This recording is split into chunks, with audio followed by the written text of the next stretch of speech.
My daughter thought I didn't see the powder. I was sitting at our kitchen table in our Desert Palms apartment, watching Jessica stir my Campbell's chicken noodle soup. She had that fake smile plastered on her face, the same one she used for her Instagram stories, the same one that fooled 50,000 followers into thinking she was some kind of success story. But I saw the white residue on the wooden spoon. I saw her glance toward her bedroom, where that ring light was already set up. And I saw the way she avoided my eyes when she placed the bowl in front of me. "Here you go, Daddy," she said, her voice dripping with that practiced sweetness she used for her videos. "I made it extra special tonight." I just smiled and switched our bowls while she turned to grab her phone. She had no idea I'd been watching her for weeks. Let me tell you something about being invisible. When you're a 48-year-old janitor making $32,000 a year, people look right through you. But when you're that janitor's daughter with 50,000 Instagram followers, suddenly everyone sees you. Jessica had built her entire online empire on a lie. While I worked 60-hour weeks mopping floors at Phoenix General Hospital, she was posting pictures of designer purses that cost more than my monthly rent. $400 bags, $200 dinners at restaurants I'd never even heard of. Her bio read self-made entrepreneur living my best life. Self-made. That was rich. I'd raised her alone since she was 6, after her mother died in that car accident on the I-10. 20 years of double shifts, of choosing between groceries and her school supplies, of wearing the same navy blue Cintas uniform with Marcus Maintenance, stitched on the chest until the letters started peeling off. But Jessica's followers didn't know that. They saw her ring light setup worth $180, her iPhone 14 Pro that cost $1,200, and they thought she'd earned it all herself. The comments on her posts were always the same. Goals. How did you do it? Teach me your secrets. The secret was me. Working nights so she could sleep in. Paying $850 every month for this 2-bedroom apartment in Desert Palms so she'd have a place to film her content. Buying her groceries while she spent her earnings on props for her fake lifestyle. I found the receipts in her room one day when I was fixing her broken closet door. $2,400 in designer clothes over the past 3 months, all purchased while she was posting about being financially independent and giving advice about hustling smart. The worst part wasn't the money she was spending, it was the money she was making. See, Jessica had discovered something that a lot of influencers figure out eventually. Poor sells better than rich. Struggle gets more engagement than success. So she'd started mixing in posts about taking care of my sick father and sacrificing my own needs for family. Her cooking videos were particularly popular. Making soup for my daddy, who worked so hard, had gotten 37,000 views. The comments were heartbreaking.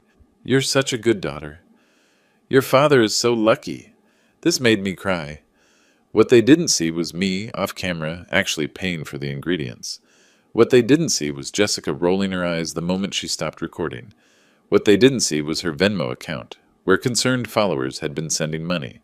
Small amounts at first, $5 here, $10 there, for your father's medical bills. To help with groceries, $8,200 over 6 months.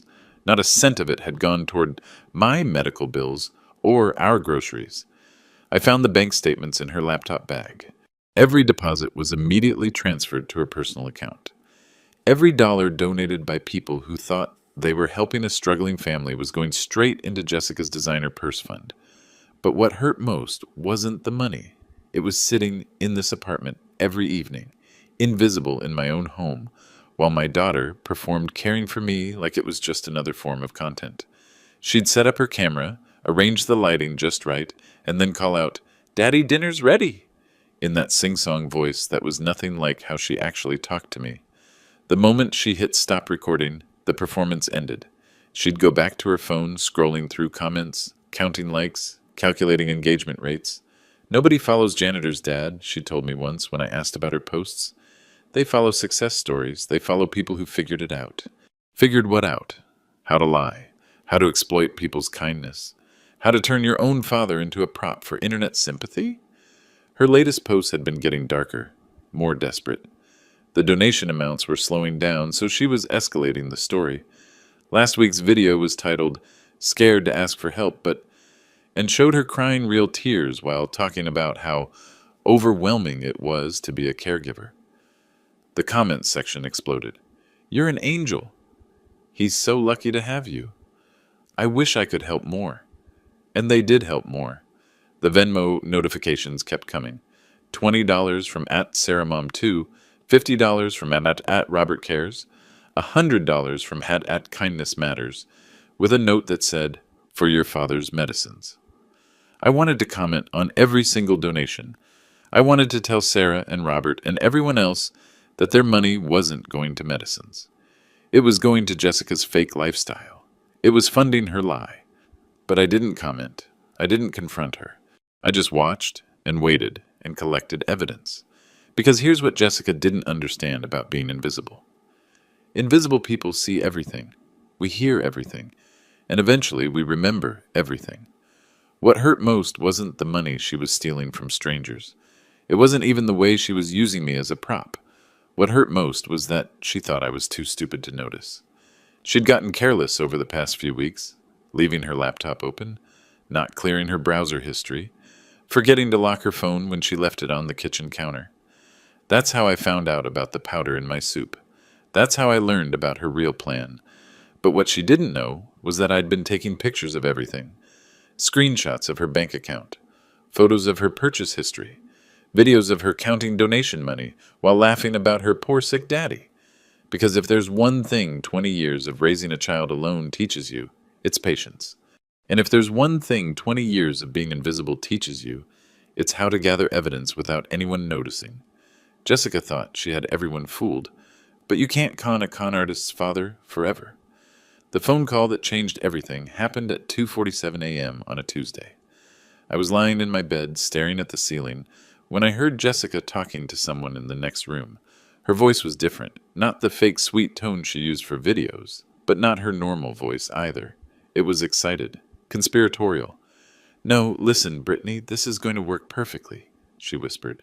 "But apartment walls are thin when you're trying to be quiet at 3 in the morning." I got up and pressed my ear to the wall. "The abuse angle is pure gold. I've been testing it with smaller posts, and the engagement is insane. People eat this shit up." Abuse angle. My blood went cold. I know, it sounds bad, but hear me out. Old people are trending right now. Elder abuse awareness, all that stuff. If I positioned myself as the brave daughter, speaking out against her abusive father, I could easily hit 50,000 in donations. Maybe more.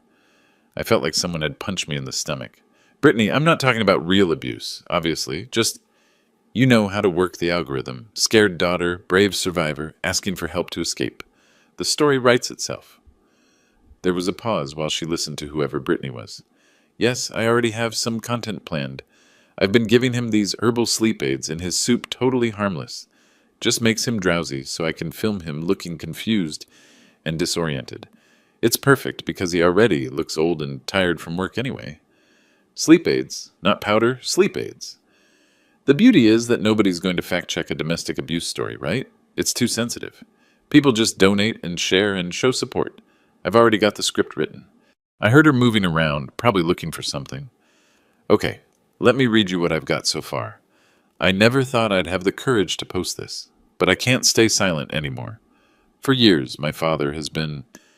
And then I list all the fake stuff. Emotional abuse, financial control, threatening behavior, classic patterns that people recognize. She was reading from notes, actual written notes about fake abuse. The genius part is the medical angle. I can say he's been putting things in my food to make me compliant. Ironic, right, since I'm the one doing it to him? But it flips the script perfectly. Suddenly, I'm the victim who's been drugged and controlled, and he's the dangerous old man who needs to be stopped. My hands were shaking. My own daughter was planning to destroy my life for Instagram money. I already picked out the perfect outfit for the crying video, something plain and scared-looking, maybe a little torn at the shoulder to suggest a struggle. And I practiced the scared voice. Want to hear it? There was another pause. Then Jessica's voice changed completely, became small and trembling and terrified. "Please, if anyone can help me, I don't know how much longer I can stay here. I'm afraid of what he might do if he finds out I'm posting this, but I can't keep living in fear."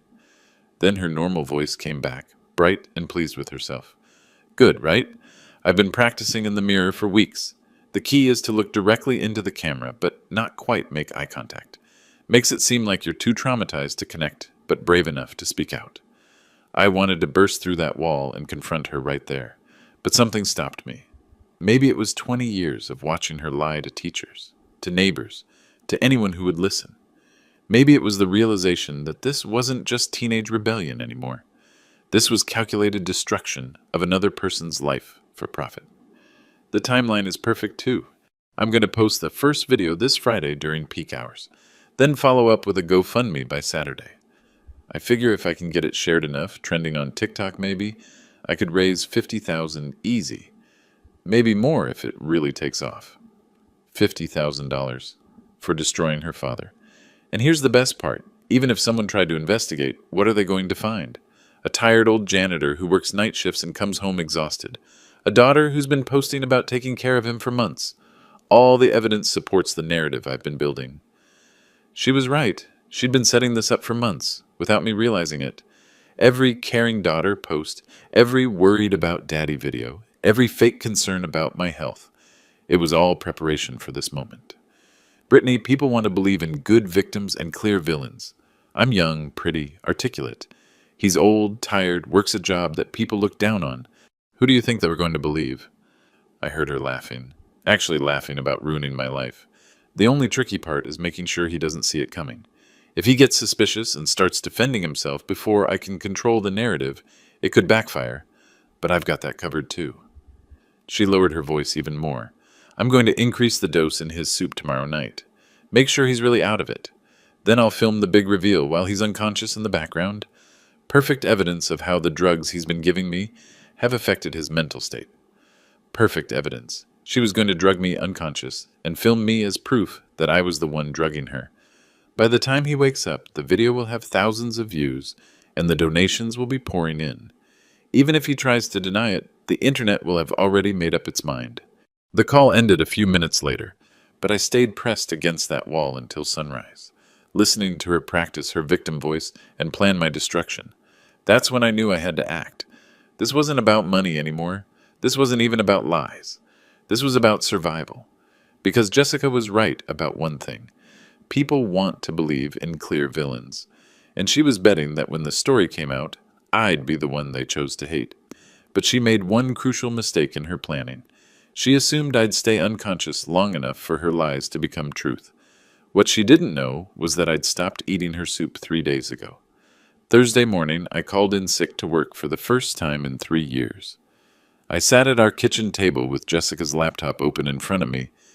She'd forgotten to close it again after her late-night planning session. The screen showed her Google Docs file titled Escape Plan, Private. 23 pages of detailed notes about how to destroy my life and profit from it. The document was methodical. Professional even. She'd researched everything. Optimal posting times for maximum engagement, hashtags that would make abuse content go viral, even psychological techniques for appearing credible in victim testimonials. Page 12 had a section called Evidence Creation. Screenshots of fake text messages she'd created using online generators. Messages that showed Marcus Rivera threatening her, controlling her money, telling her she was worthless. Messages that never existed but looked completely real. Page 15 was titled Medical Documentation. She'd researched symptoms of various drugs, planning to claim I'd been slipping her different substances over time. Rohypnol to make her compliant, anxiety medication to keep her dependent, sleep aids to control her schedule. The irony was staggering. Page 18 broke down the financial projections.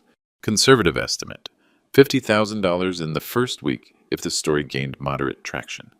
Optimistic scenario, $120,000 if it went viral on multiple platforms. She'd even calculated taxes and platform fees. But page 21 made me close the laptop and walk away. It was titled Long-Term Strategy and outlined her plan for after the money stopped flowing. Book deals about surviving parental abuse, speaking engagements at domestic violence awareness events, maybe even a Netflix documentary if the story got big enough. She wasn't just planning to destroy me. She was planning to build an entire career on my destruction. I had 48 hours before her Friday evening live stream. 48 hours to decide whether to run, hide, or fight back. Running wasn't an option. Where would I go? I had $800 in savings and a job that barely covered rent. More importantly, running would look like guilt. It would confirm every lie she was about to tell. Hiding wasn't an option either. The internet doesn't forget, and Jessica's plan was designed to follow me anywhere I went. Future employers would Google my name and find stories about elder abuse. Neighbors would whisper. I'd become that guy, the one everyone assumed was guilty, because the accusations were so detailed and public. That left fighting back. But how do you fight someone who spent months building a lie so elaborate that it had its own documentation? Someone who'd researched psychology and marketing and social media algorithms to craft the perfect victim narrative. The answer came to me while I was staring at Jessica's Venmo transaction history. $8,200 from strangers who thought they were helping. People with usernames like @SingleMomStruggling and @VeteranDad and @Grandma Jones. Real people with real hearts who'd been manipulated into funding my daughter's designer lifestyle. These weren't faceless corporations or wealthy investors. These were working people like me, probably choosing between donating $20 to help a struggling family or buying groceries for their own kids. They'd chosen kindness, and Jessica had chosen to exploit that kindness. That's when I realized this wasn't just about me anymore. This was about protecting every person who'd ever donated money online believing they were helping someone in need. This was about every real victim of abuse whose credibility would be damaged by fake stories like Jessica's. I opened my phone and started taking pictures, screenshots of her fake evidence, photos of her long-term strategy document, pictures of her purchase history showing where the donation money really went. Then I did something I'd never done in 20 years of parenting. I went through Jessica's things systematically and without permission. In her dresser drawer, I found printouts of her bank statements with donation amounts highlighted in yellow. She'd been tracking her earnings like a business. In her closet, I found shopping bags with tags still attached. A $400 purse she'd posted about buying with her savings. 3 designer dresses totaling $800 that she'd worn in videos about staying positive despite financial stress. Under her bed, I found a notebook filled with practice scripts, different versions of her abuse story, with notes in the margins about which details got the most emotional responses in test posts. But the worst discovery was in her phone's photo gallery. She'd been taking pictures of me for weeks without my knowledge. Me looking tired after work, me falling asleep in my chair watching TV, me looking confused when she asked unexpected questions while I was exhausted. The photos were time-stamped and organized in an album titled Evidence Folder. Each image had been edited to make me look more disheveled, more threatening, more unstable than I actually was. She'd been building a case against me for months, documenting my worst moments and ignoring every good one. That's when I made my decision. Jessica wanted to play the victim? Fine. But she'd forgotten something crucial about victims and abusers. The truth always comes out eventually, and when it does, the person who's been lying has a lot more to lose than the person who's been telling the truth. I had 47 hours to prepare my own evidence, 47 hours to build my own case. But unlike Jessica, I wouldn't need to lie. Friday afternoon, I set my trap. Jessica had been nervous all day, checking her phone constantly and adjusting her ring light setup. Her big live stream was scheduled for 8 p.m. prime time for maximum audience engagement, according to her research notes. "Daddy, I'm making your favorite soup tonight," she announced around 5:30, her voice carrying that familiar fake sweetness. I looked up from my spot on the couch where I'd been pretending to watch TV while actually recording everything on my phone. "That's nice, honey." She busied herself in the kitchen, and I could hear her opening cabinets, running water, the familiar sounds of soup preparation. But I also heard something else, the soft rustle of a small paper packet being opened. My phone was propped against a book on the coffee table, camera pointed toward the kitchen. The video quality wasn't perfect, but it was good enough to see Jessica clearly as she stirred something white and powdery into the pot. She'd increased the dose, just like she'd told Brittany she would. "Dinner's ready," she called out, carrying 2 bowls to our small dining table. The larger bowl, my usual spot, had been placed in front of my chair. I made a show of checking my phone. "Oh, work's calling." Give me just a minute. Dad, the soup will get cold, Jessica said, and for the first time I heard genuine irritation break through her performance. Just 1 minute, honey. You know how Mr. Peterson gets when maintenance doesn't answer. I stepped into the hallway, pretending to take a call while actually watching through the doorway.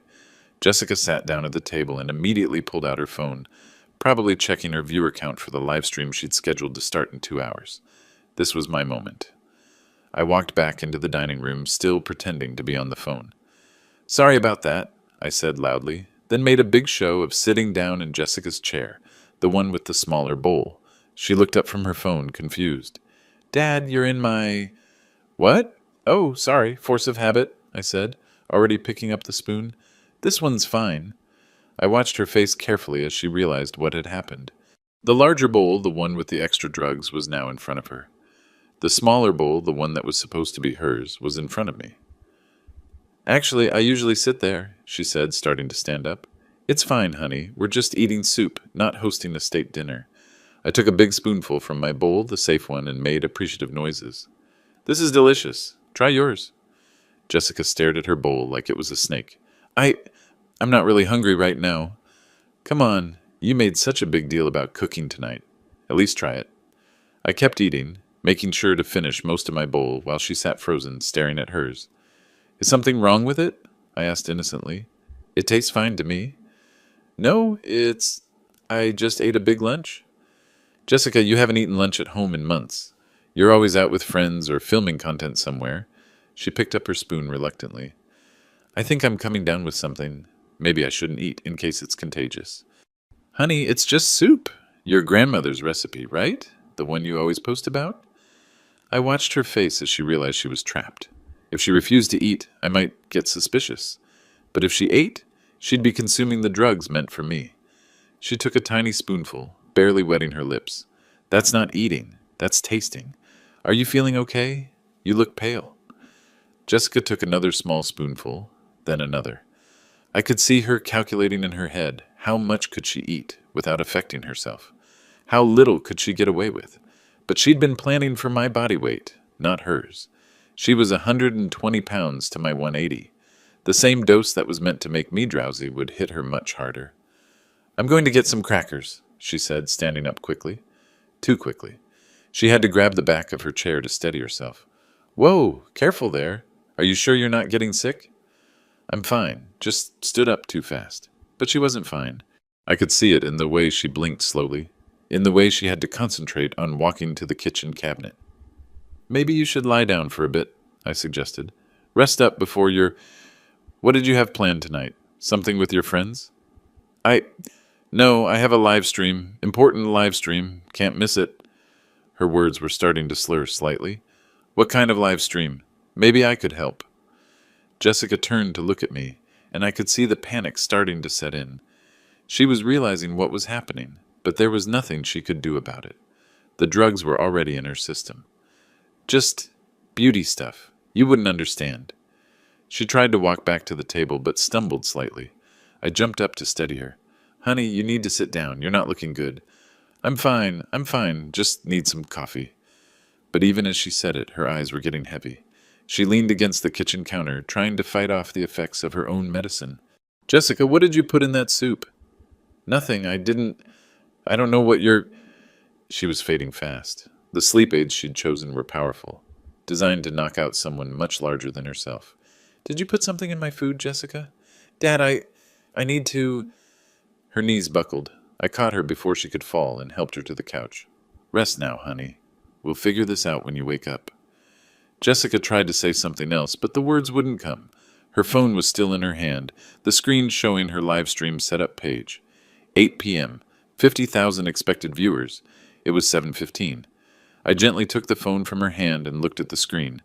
Her whole plan was right there, the title she'd chosen, the emotional thumbnail she'd created, the description promising, the truth I've been too scared to share. 50,000 people were about to log on expecting to see a brave young woman expose her abusive father. Instead, they were going to get something else entirely. I opened her live stream app and started setting up. After all, Jessica had taught me everything I needed to know about creating compelling content. 7:20 p.m.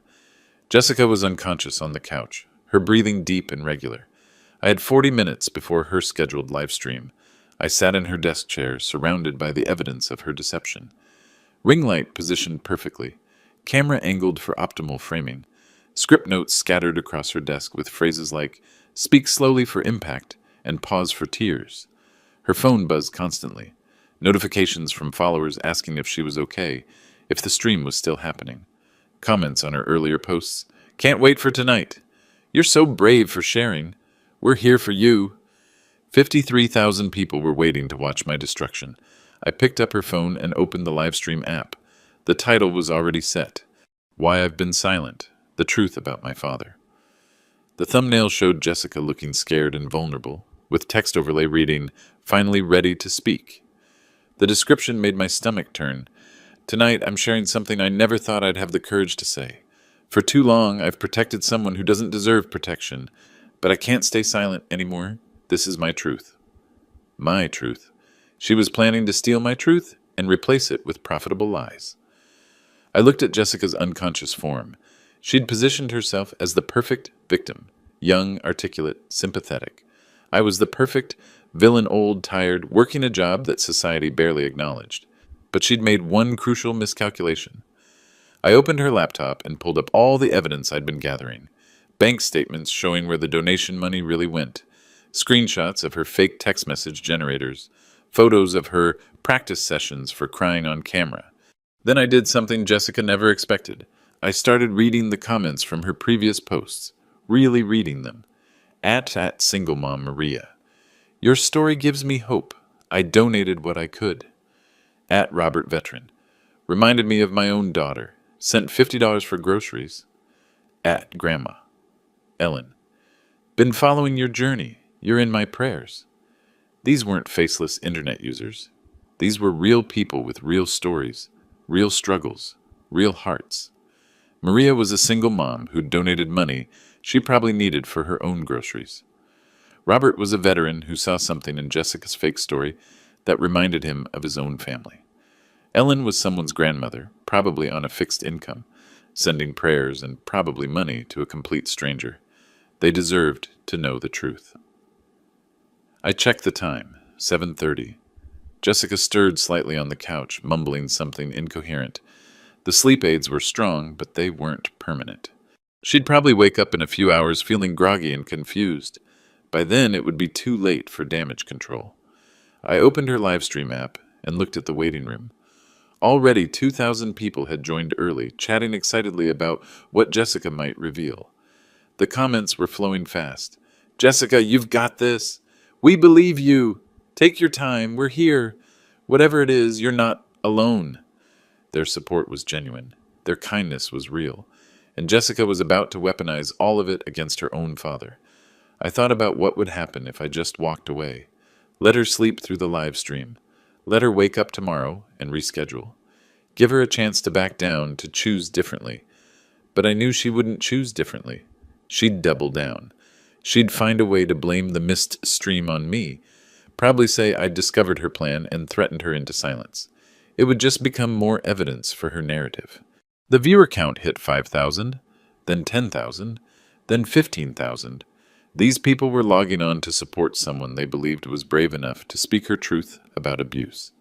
They were prepared to offer emotional support, financial help, and social amplification to someone they thought needed protection. They deserved to know who they were really supporting. At 7:45, I made my decision. I positioned myself in Jessica's chair, adjusted the ring light, and looked directly into the camera. Behind me, Jessica lay unconscious on the couch, visible in the frame but clearly out of it. The viewer count hit 30,000, then 40, then 50. I took a deep breath and clicked Go Live. "Hello, everyone. I'm Marcus Rivera, and I think we need to talk." The chat exploded immediately. "Who is this? Where's Jessica? Is this her dad? Something's wrong." I watched the viewer count spike to 60,000 as word spread that something unexpected was happening on Jessica's channel. The comments were flying too fast to read individually, but the tone was clear: confusion, concern, and growing alarm. "I know you're all here to support my daughter Jessica. I said, keeping my voice calm and steady. And I appreciate that you care about her. But before she tells you her story, I think you deserve to hear mine. The viewer count hit 70,000, then 80. Call the police, someone typed in all caps. He looks dangerous. Jessica, if you can see this, we're calling for help. Someone find her address. I could see exactly what Jessica had predicted would happen. I was a 50-something janitor interrupting a young woman's live stream. In their minds, I was already the villain. My name is Marcus Rivera. I work nights as a janitor at Phoenix General Hospital. I make $32,000 a year, and I've been raising Jessica alone since she was 6 years old. More comments flooded in. Why is he talking? This is scary. Someone needs to check on Jessica. But then I noticed other comments starting to appear. Wait, let him talk. Something seems off about this whole situation. Why is she unconscious? I leaned forward slightly, making sure my face was clearly visible in the camera. Jessica told you she's been taking care of her sick father. She's shown you videos of her cooking for me, worrying about my health, sacrificing her own needs for mine. Tonight, she was planning to tell you that I've been abusing her. The comment section went wild. What? No way. Jessica would never lie.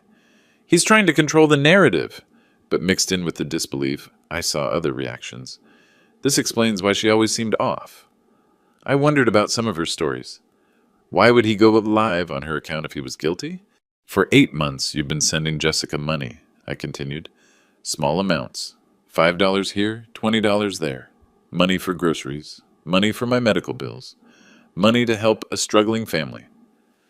I held up a printed bank statement. This shows $8,200 in donations from people like you. Good people.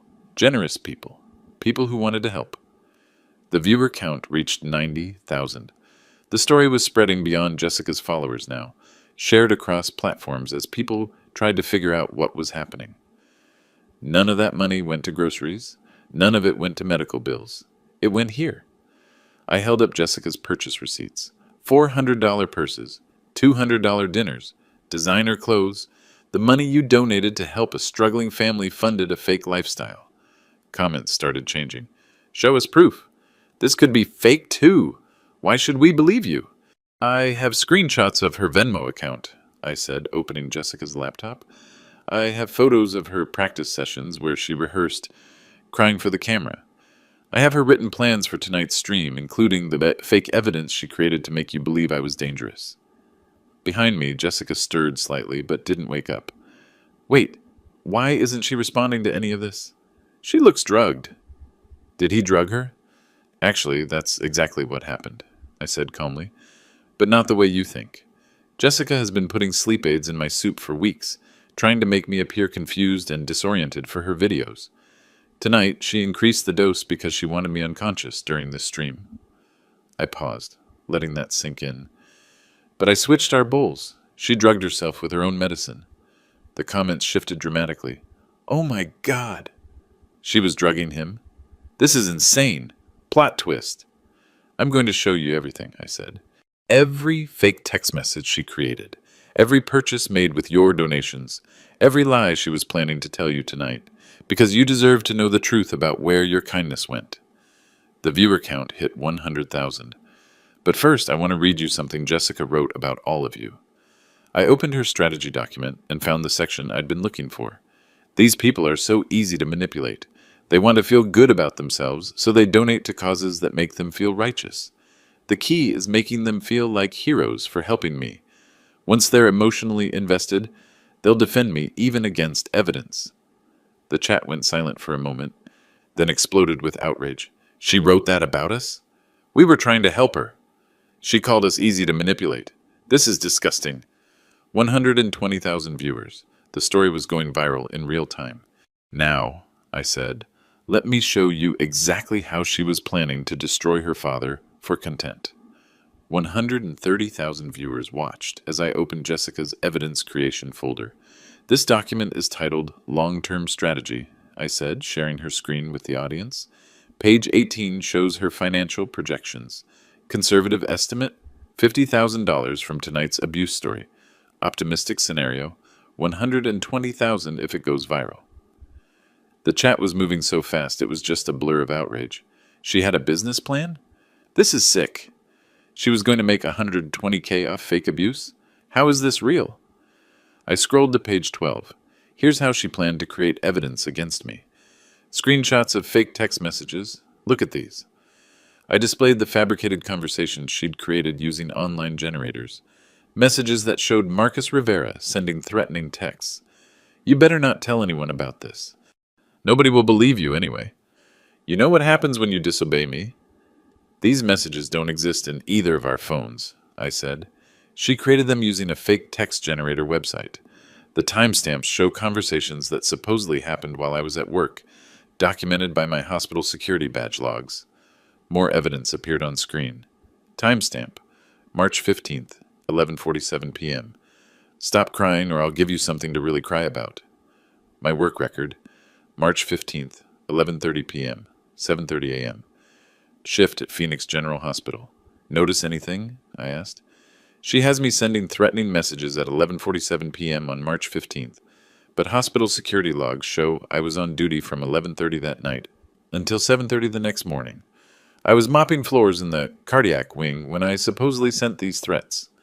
The viewer count hit 150,000. Let's look at the financial evidence. I opened Jessica's bank statements, highlighting each Venmo deposit in yellow. March 3rd. Concerned mom sent $25 for daddy's medicines. Same day, Jessica spent $28 at Starbucks and $37 on a manicure. March 10th, at Veteran Bob sent $50 for grocery help. Same day, Jessica bought a $140 top from Urban Outfitters. March 18th, at Grandpa Charlie sent $15 with a note saying, for the electric bill. Same day, Jessica spent $89 on sushi and posted it on her Instagram story. I kept scrolling through months of evidence. At Single Mom Lisa sent her last $20 on April 2nd, writing, I know what it's like to struggle. Jessica spent it on a $40 eyebrow appointment and used the remaining money for overpriced coffee. The comments were pure rage now. I'm at Single Mom. Lisa, I skipped lunch that day to send that money. At Veteran Bob here. I'm on disability. That $50 was my grocery money. She spent our donations on luxuries. This is fraud. Next, let me show you her practice videos. I opened Jessica's hidden photo album titled Rehearsal Footage. The first video showed her in front of her ring light, practicing different ways to look scared. Take one, Jessica's voice said from the speakers. She tried looking directly at the camera with wide, frightened eyes. No, too obvious. Take two. She looked down, then up, letting her eyes fill with tears. Better, but the lighting needs work. Take three. Perfect frightened expression, voice trembling just right. That's the one. Save that performance for the real stream. The audience was horrified. She practiced being a victim? This is psychopath behavior. How long was she planning this? According to her notes, 6 months, I answered. She's been building this narrative since October. Every worried about daddy post, every caregiver life is hard story, every request for donations. It was all preparation for tonight. I displayed her content calendar, showing posts scheduled weeks in advance. November 12th, post about daddy looking tired. December 1st, story about him being forgetful. January 15th, video about sacrificing my social life to care for him. Each post had engagement analytics written in the margins. Good sympathy response. Donations increased 20%. Need more medical concern angle. She tracked your emotional responses like a marketing campaign. Behind me, Jessica stirred again, mumbling something incoherent. The sleep aids were wearing off, but slowly. Now for the most disturbing part, I said. Her plan for after tonight. I opened the long-term strategy document to page 21. Phase 2, book deal about surviving parental abuse. Estimated earnings, $200,000 advance. Phase 3, speaking circuit at domestic violence conferences. Rate, $5,000 per appearance. Phase 4, Netflix documentary possibility. Projected value, $500,000 to $2 million. The viewer count reached 180,000. She was going to build an entire career on destroying me, speaking at conferences about surviving abuse that never happened, writing books about trauma she invented, making millions off a lie. But here's what she didn't count on. I held up my work badge, my tax returns, my medical records. The truth leaves evidence, real evidence, and lies, no matter how well planned, always fall apart when you examine them closely. Now I'm going to show you exactly how tonight was supposed to go. 200,000 viewers. The number kept climbing as the story spread across social media platforms. I could see tweets being posted in real time. Holy shit, this influencer was about to destroy her dad for money. Watching the most insane live stream ever. This girl is pure evil. Here's Jessica's script for tonight, I said, opening her final document. Word for word, what she was planning to tell you. I began reading in Jessica's practiced victim voice. I never thought I'd have the courage to share this, but I can't stay silent anymore. For years, my father has been controlling every aspect of my life through fear, intimidation, and worse. The chat erupted. She was going to say that? Read more. This is insane, I continued. He monitors my phone, controls my money, and when I try to resist, he puts things in my food to keep me compliant. Tonight, before this stream, he tried to drug my soup again, but I pretended to drink it and recorded him admitting what he's been doing.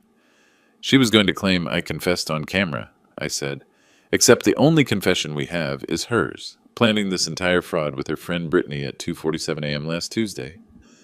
I played the audio recording I'd made of her phone call. Jessica's voice filled the stream. The abuse angle is pure gold. If I position myself as the brave daughter speaking out against her abusive father, I could easily hit 50,000 in donations. 220,000 viewers. The chat was moving too fast to read. Behind me, Jessica began to stir more actively. The sleep aids were wearing off faster than expected. Let me show you her photo evidence, I continued, opening her evidence folder. Pictures of me appeared on screen, me looking exhausted after double shifts, falling asleep in my chair, looking confused when she asked unexpected questions while I was barely awake. Every photo was taken without my knowledge and edited to make me look unstable. This one from March 8th shows me looking angry and threatening. I was actually squinting because she'd turned the living room lights on when I was trying to sleep after working 16 hours straight. Jessica's eyes opened. She blinked slowly, trying to focus. What? She mumbled, then saw the laptop screen. Her face went from confusion to horror as she realized what was happening. The chat exploded. She's awake! Jessica, can you see this? Explain yourself. How do you feel about being exposed? Jessica struggled to sit up, still groggy from the drugs. Dad, what are you doing? Her voice was slurred, confused, exactly how she'd planned to make me appear on her stream. I'm telling the truth, Jessica, something you were planning to avoid tonight. She looked at the viewer count, 240,000, and climbing. Her face went white. Turn it off, she whispered. Please, just turn it off. Like you were going to turn off your lies about me? The chat was merciless. Face the music. Jessica, no escape now. Explain the fake evidence. We saw everything. Jessica tried to stand but stumbled, still affected by the medication. This isn't... You don't understand. I understand perfectly. You drugged your own father for months to create content. You scammed $8,000 from people who thought they were helping.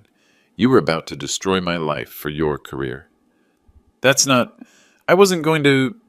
Jessica's words were still slurred, making her sound exactly like the confused, drugged victim she'd planned to portray me as. The irony wasn't lost on the audience. She sounds exactly like she was going to make him sound. Poetic justice. How does it feel to be drugged, Jessica? I turned back to the camera. Jessica can't think clearly right now because she's under the influence of the same sleep aids she's been putting in my soup for weeks, the same ones she was going to increase tonight to make me appear mentally incompetent. Jessica finally managed to stand, leaning heavily against the couch. You have to stop this. My career. My followers. Your followers deserve to know who they were really supporting.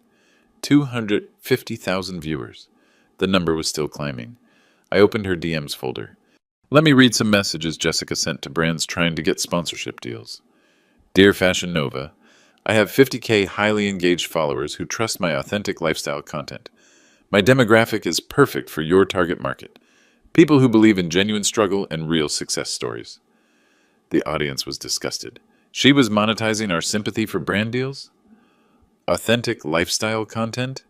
Everything was fake. Jessica grabbed for the laptop. Stop reading those! But she was still unsteady from the drugs and missed. Her attempt to silence the stream only made her look more guilty. Here's another one. Dear HelloFresh, my followers love my content about cooking for my sick father. A partnership with your meal kits would be perfect for my caregiving brand. Caregiving brand? I repeated. She turned our relationship into a brand. Jessica was crying now. Real tears, not the practiced ones from her rehearsal videos. Please, Dad, I'm sorry. I didn't mean... You didn't mean to get caught. The comments were relentless. Those tears looked different from her practice videos. Now she's sorry. Too late, Jessica. Apologize to everyone you scammed. I pulled up her GoFundMe draft, the one that was supposed to go live after tonight's stream. Goal, $50,000. Help Jessica escape abuse and start over. I read her prepared description. After years of suffering and silence, I finally found the courage to speak out about my father's abuse. Now I need your help to escape and build a new life free from fear. The viewer count hit 275,000. Every dollar would have been stolen. Every share would have spread lies. Every comment of support would have been based on fraud. My phone started ringing. Then Jessica's phone, the apartment phone.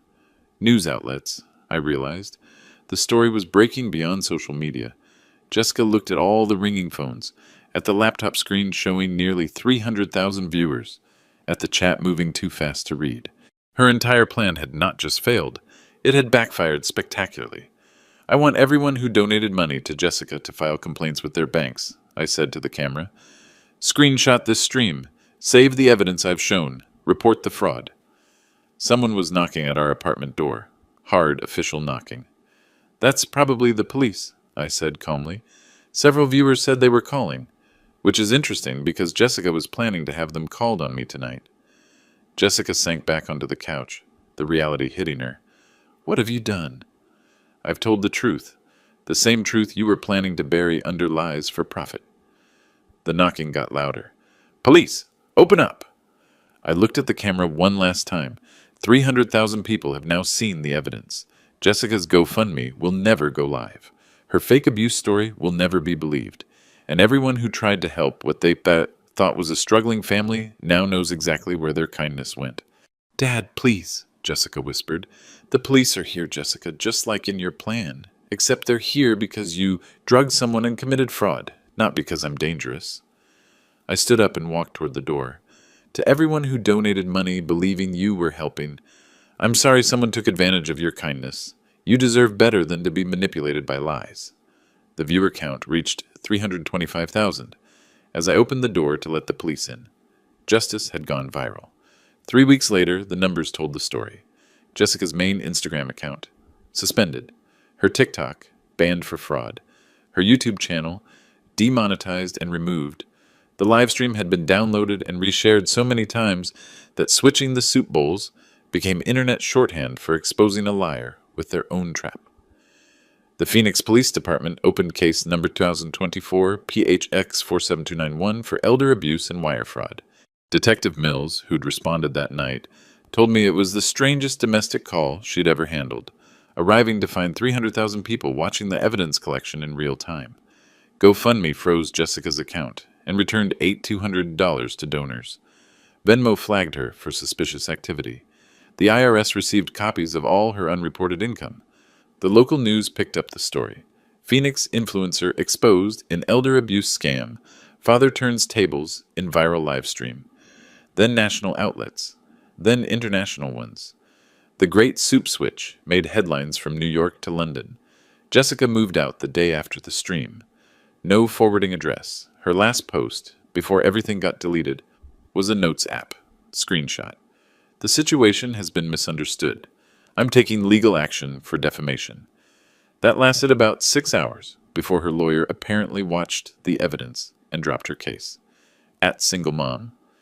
Lisa found me on Facebook. Thank you for telling us the truth, she wrote. I have 3 kids, and that $20 was my grocery money, but I'd rather know where it really went than keep living a lie. @Veteran Bob sent a longer message. 40 years in the military taught me to recognize a good soldier when I see one. You fought the right fight, Marcus. I still work at Phoenix General Hospital. Still make $32,000 a year. Still mop floors from 11 p.m. to 7 a.m. But now my coworkers know the whole story. Mrs. Chen from next door brings me soup sometimes. Real soup, she jokes. No additives. The apartment feels different now. Quieter, but not empty. Clean, but not sterile. Jessica's ring light is still in her old bedroom, unplugged and gathering dust. Sometimes I think about packing it away, but then I remember truth doesn't need special lighting. My phone buzzes occasionally with interview requests from podcasters, documentarians, people who want to turn the story into something bigger. I decline them all. The truth already found its audience. 325,000 people saw what really happened that night. That's enough witnesses for me. Some stories don't need sequels.